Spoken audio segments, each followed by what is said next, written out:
अस्सलाम वालेकुम प्यारे बच्चों, बैंक बॉक्स में खुशामदीद। आज मैं आपको एक नई कहानी सुनाने जा रही हूँ जिसका नाम है राजा की रानी।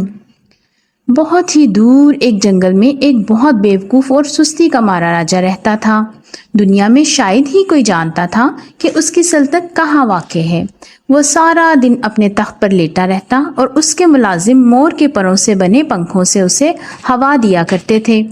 एक दिन उसने फैसला किया कि उसे भी शादी कर लेनी चाहिए।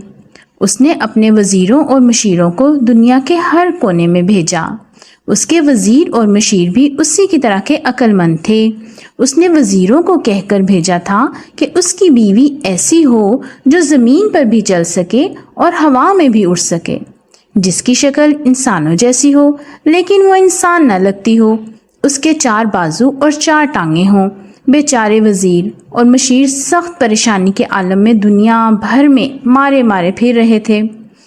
तभी इन्हें रास्ते में एक बहुत अक्लमंद बूढ़ा मिला जिसे उन्होंने अपनी मुश्किल बताई।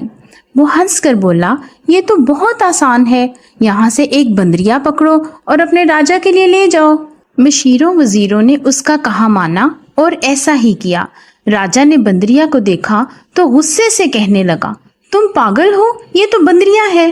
तो वज़ीरों ने राजा को जवाब दिया, राजा का राज सलामत रहे, हजूर ने जो शर्तें बताई थी उस पर यही पूरी उतरती है।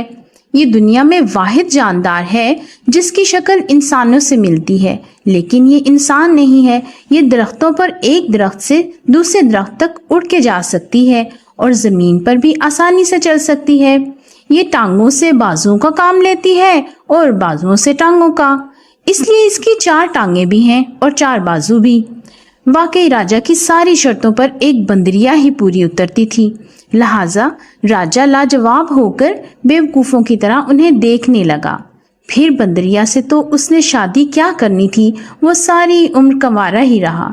लेकिन लोग बंदरिया को नहीं भूले और राजा की गैर मौजूदगी में उसे बंदरिया का शौहर ही कहते रहे।